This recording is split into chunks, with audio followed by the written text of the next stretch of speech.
नमस्कार दोस्तों, कैसे हैं आप सभी। उम्मीद करते हैं आप सभी बहुत अच्छे होंगे। मैं नितिन राघव आप सभी का स्वागत करता हूं अपने यूट्यूब चैनल वेब अकेडमिक्स में। दोस्तों आज हम करेंगे क्लास 9 का चैप्टर नंबर 4 जिसका नाम है दो चरों वाले रैखिक समीकरण। एक्सरसाइज 4.1 को आज हम सॉल्व करेंगे। इसकी इंट्रोडक्शन वीडियो हमने आपको पहले ही प्रोवाइड करा दी थी। इसका फर्स्ट क्वेश्चन आपकी स्क्रीन पर है। चलिए बेटा बिना देरी किए स्टार्ट करते हैं। साथ ही में इस पे सब लोग इम्पोर्टेंट मार्क करेंगे, है ना। ये आपको देखने को मिल सकता है। चलिए एग्जाम में एक नोटबुक की कीमत एक कलम की कीमत से दोगुनी। क्या बोला इन्होंने। एक नोटबुक है जिसको हम रजिस्टर वो जिसको हम कॉपी जो बोलते हैं लिखते हैं, इसमें नोटबुक की कीमत कलम की कीमत से कितनी है, दोगुनी है। अच्छा, इस कथन को निरूपित करने के लिए दो चरों वाले रैखिक समीकरण का उपयोग करो। देखो प्यारे बच्चों, यहाँ पे हमें दो चर वाले लेना है। यानी कहने का मतलब ये एक चर में भी हो सकता है, ये एक चर में भी हो सकता है, लेकिन यहाँ हमें दो चरों को लेके यूज करना है, एक्स और वाई या ए और बी। तो प्यारे बच्चों इसमें देखो कैसे करेंगे। नोटबुक की कीमत है कलम की कीमत से दोगुनी। यानी कि यदि हमें कलम की कीमत पता हो तो हम नोटबुक की कीमत बता सकते हैं कि उसकी दोगुनी हो जाएगी। ठीक है ना। तो यहाँ हम कैसे करेंगे कि वो जो हो जाएगा तरीका फिर किस में जाएगा, वो रैखिक समीकरण में हो जाएगा। जैसे हम कलम की कीमत को x मान लें और इसकी कीमत को 2x मान लें, फिर वो रैखिक समीकरण यानी एक चर में जाएगा। लेकिन हमें चाहिए यहाँ पे दो चर में, तो क्या करेंगे इसके लिए, मान लेंगे। माना माना नोटबुक नोटबुक की कीमत माना नोटबुक की कीमत कितनी है प्यारे बच्चों, x रुपए। कितनी मान ली, x रुपए। ठीक है ना। और किसकी बच्चों, कलम की। कलम की कीमत मान ली बच्चों हमने कितना, कलम की कीमत मान ली 22 रुपए। कितने मान ली, 22 रुपए। अब लिखेंगे बच्चों प्रश्नानुसार। प्रश्नानुसार। अब बेटा प्रश्न के अनुसार कहा गया है कि नोटबुक की कीमत कलम की कीमत से दोगुनी है। कितनी है, दोगुनी है। कि अगर हम नोटबुक की कीमत ले लें, नोटबुक की कीमत नोटबुक की कीमत बराबर होगी कब, जब हम कलम की कीमत में 2 से गुणा करा दें, बराबर कलम की कीमत। कलम की कीमत है ना प्यारे बच्चों। बच्चों एक शब्द यहाँ जोड़ सकते हैं, मतलब एक एक की तो बात हो रही है, एक और यहाँ पे एक। ठीक है ना। एक एक को हम लेके चलेंगे, है ना। एक नोटबुक की कीमत, एक नोटबुक की कीमत जो होगी वो जो होगी एक कलम की कीमत के दो गुने के बराबर होगी। अब प्यारे बच्चों नोटबुक की कीमत कितनी मानी है हमने, नोटबुक की मानी है एक्स। अब प्यारे बच्चों दो ऐसे रहा, कलम की कीमत कितनी मानी है हमने, 22 रुपये। कितने मानी है, 22 रुपये। अब कितना हो गया, 2y हो गया। 2y को हम इधर ले आएंगे, 2y को हम इधर ले आएंगे।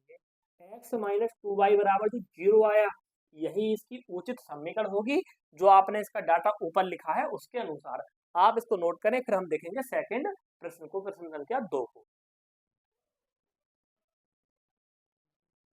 दोस्तों प्रश्न संख्या 2 हमारी स्क्रीन पर नोट है कि निम्नलिखित रैखिक समीकरणों की, ये रैखिक समीकरण दे रखी हैं। निम्नलिखित रैखिक समीकरणों को ax b by plus c बराबर 0 के रूप में व्यक्त कीजिए। यानी ये दो चरों में रैखिक समीकरण है, दो चरों में रैखिक समीकरण का सामान्य सूत्र है, इसके रूप में पहले इनको लिखो।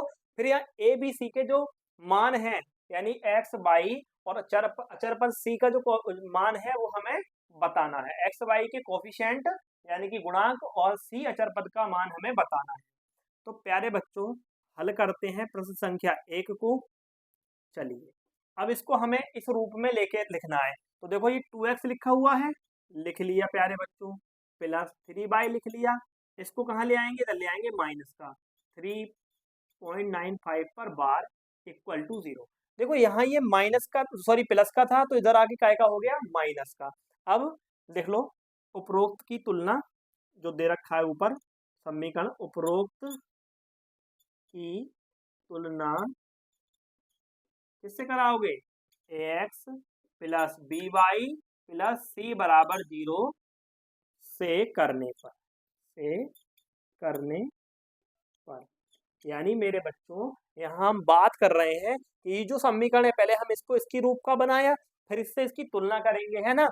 तो x से s कट के a की वैल्यू क्या आएगी, 2 आएगी। बहुत अच्छे। अब बच्चों y से y कट के b की वैल्यू क्या आएगी, b की वैल्यू 3 आएगी। कंपेयर कराने पर c की वैल्यू जब हम देखेंगे तो c की वैल्यू आएगी आपकी माइनस का 3.5, माइनस का 9.35 पर बार, है ना प्यारे बच्चों। ऐसे हमने इसको करना है। अब आते हैं प्रश्न संख्या 2 की ओर।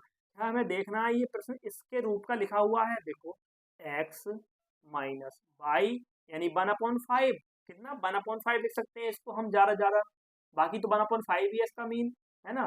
तो कैसे लिख लेंगे इसको, ऐसे लिख लेंगे 1/5 इंटू वाई। अब भी इसका मतलब यही है, अब भी 1/5 थे, अब भी बस वाई को थोड़ा अलग सेपरेट दिख गया इससे, बराबर 0। अब फिर से वही लाइन, उपरोक्त की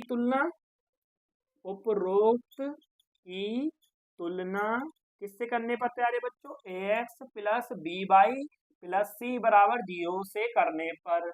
हर एक लाइन लिखनी है आपको और बोलनी है ताकि आपको हमेशा याद रह पाए, है ना बच्चों। अब x की वैल्यू क्या आ जाएगी यहाँ पे, सर x का जो सॉरी यहाँ पर a की क्या वैल्यू आएगी, a की वैल्यू आएगी, x से s कटेगा, a की वैल्यू आएगी 1। वहीं बेटा b की वैल्यू क्या आएगी, y से y कटेगा, माइनस का 1/5 एंड c की वैल्यू आएगी -10 और this is your final answer. यही आपका फाइनल उत्तर है। अब इन दो को आप नोट करें, फिर देखेंगे अगले दो प्रश्नों को। लो मैं साइड हो जाता हूँ, नोट करिए। चलिए दोस्तों अब देखते हैं अगले प्रश्नों को। अब हमने ये कर लिया है और ये कर लिया है। अब चलते हैं प्रश्न संख्या 3 की ओर। प्रश्न संख्या जो तीन है उसको हम हल कर लेते हैं। प्रश्न संख्या 3 में है क्या, माइनस का 2x प्लस का 3y और प्यारे बच्चों जो 6 है ना, इसको हम इधर ले आएंगे। रीजन आप सबको पता होना चाहिए, क्यों, क्योंकि मुझे इसकी फॉर्म का बनाना है, इस फॉर्म का बनाना है, इसलिए ये दोनों ऑलरेडी ठीक थे। इस अचर पद को मैं इधर ले आया। ठीक प्यारे बच्चों, अब देखो उपरोक्त की तुलना किससे करने पर, उपरोक्त की तुलना ax plus B Y plus C बराबर 0 से करने पर, है ना प्यारे बच्चों, इससे करने पर। और जब इससे हम तुलना करेंगे तो क्या आएगा, a की वैल्यू -2, a की वैल्यू क्या आएगी -2 एंड b की वैल्यू क्या आएगी, बाई से बाई कट कर b की वैल्यू 3 आएगी और c का मान -6 आएगा, है ना बच्चों। 6 का मान क्या आएगा, -6 आएगा। ये प्रश्न संख्या 3 का आपका उत्तर है। अब कौन सा प्रश्न है, अब करते हैं प्रश्न संख्या 4। प्रश्न संख्या 4 करते हैं। प्रश्न संख्या 4 को यहाँ करने के लिए मैंने इसमें एक सेपरेशन लाइन खींच ली। अब प्यारे बच्चों देखो, x यहाँ पर ऐसे ही रहा, -3y इधर आएगा, माइनस का हो जाएगा क्योंकि इधर प्लस का है और 0 है नहीं, c की वैल्यू नहीं है, तो c की वैल्यू ले लेते हैं 0। क्या ले लेते हैं, 0। अब इसकी तुलना किससे कराने पर, अब डायरेक्ट लिख सकते हैं ना, उपरोक्त की तुलना किससे, चलो पूरा लिख देते हैं, उपरोक्त की तुलना ax plus B Y plus C बराबर 0 से करने पर।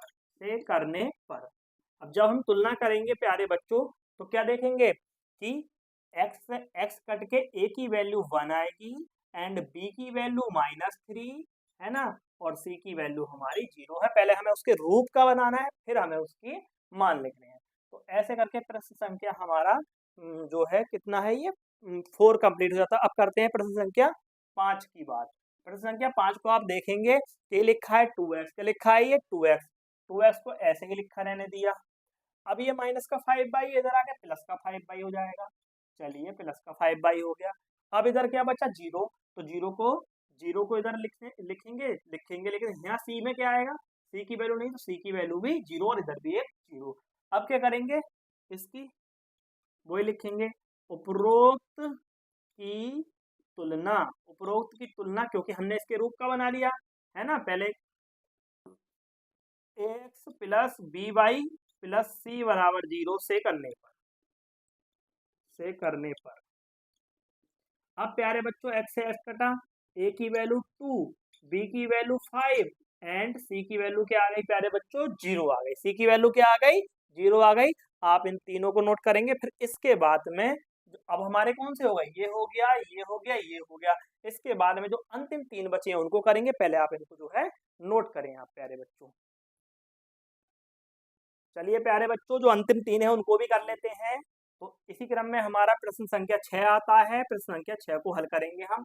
प्रश्न संख्या 6 में है 3x + 2, लेकिन कौन सा गायब है, 0 वाला। तो लिखेंगे 0 इंटू, सॉरी 0 वाला कि बाई वाला, 0 इंटू बाई। 0 इंटू बाई का मतलब भी बाई 0 ही रहेगा, इसलिए सवाल पर कोई अंतर ना आएगा, नहीं आएगा। और ये जो हो गया हमारा क्या हो गया, 3x + 0 इंटू बाई + 2 बराबर 0। देखो प्यारे बच्चों, ये 3x है, 3x है, ये 2 है, 2 है। सर ये कहाँ से ले आए, सर इसका मतलब होता है 0, और जब इन्हें जोड़ लोगे तो तब भी आएगा 3x + 2, क्योंकि जब 0 की बाई में होगी तो आंसर क्या आना है, 0 आना है। अब प्यारे बच्चों वही लाइन, उपरोक्त उपरोक्त की तुलना किससे कराओगे, बोलो जल्दी, ax + by + c बराबर 0 से करने पर। और जब हम तुलना करेंगे प्यारे बच्चों तो a की वैल्यू हमारी 3 एंड b की वैल्यू क्या आ जाएगी, 0, और c की वैल्यू आएगी हमारी 2। c की वैल्यू क्या आएगी प्यारे बच्चों, 2 आ जाएगी। अब करते हैं कौन सा प्यारे बच्चों, हम करते हैं प्रश्न हमारा करते हैं अब 7 वाला। कौन सा वाला, 7 वाला प्रश्न करते हैं, ये वाला। अब देखो प्यारे बच्चों, इसमें बाई है और अचर पद भी है, लेकिन एक्स वाला नहीं है। उसके लिए हमें इसे 0 इंटू एक्स लिखने की अथॉरिटी है कि 0 इंटू एक्स ले लो तब भी 0 रहेगा, प्लस का बाई और ये -2 बराबर 0। उपरोक्त की तुलना किससे करोगे, एक्स + by उससे करने पर, है ना। उपरोक्त की तुलना x + by + c बराबर 0 से करने पर, है ना प्यारे बच्चों। इसकी हमने कंपेयर कर ली, और जब हम इसकी कंपेयर करते हैं तब क्या मिलेगा आपको, x कटा, a की वैल्यू 0 और b की वैल्यू कितनी आई, 1, बाई से बाई कटा, b की वैल्यू 1 एंड c की वैल्यू आई हमारी -2। c की वैल्यू कितना आई, -2। तो ये हो गया कंप्लीट। अब करते हैं प्रश्न संख्या 8। अब बच्चों इसमें आपको समझना है थोड़ा सा। देखो 2x ऐसे ही रहा, 2x ऐसे ही रहा, इधर जाएगा कितना होगा, -5, यानी 2x और -5, जो यहाँ 0 बचा उसको बराबर में 0 लिख लिया ऐसे करके। इसको इधर ले गए, यहाँ जो 0 बचा, अब साइड पलट के 2x - 5 इधर और 0 हमने इधर लिख लिया। अब और क्या काम करना है, अब एक काम करना है, 0 बाई की टर्म जोड़नी है, -5, उसके रूप का जब हमने बना लिया, आप क्या करेंगे, उपरोक्त की तुलना ax + by + c बराबर 0 से करने पर जब प्यारे बच्चों हम इसको करेंगे तब क्या आएगा, x से x कटेगा, a की वैल्यू 2 आ जाएगी, और क्या आएगी, है ना, बाई से बाई कटेगा, b की वैल्यू 0 आएगी और c की वैल्यू -5 होगी। इसी तरह आपकी एक्सरसाइज खत्म हो जाती है ना प्यारे बच्चों। इंट्रोडक्शन वीडियो में थोड़ा टाइम और एक्सरसाइज को थोड़ा फास्ट करेंगे, बहुत स्लो हो गया। अब आप सभी के बेसिक जो है मजबूत हो चुके हैं। आप इसको नोट करेंगे, फिर मिलेंगे हम एक्सरसाइज 4.2 में। Bye bye, take care, good night.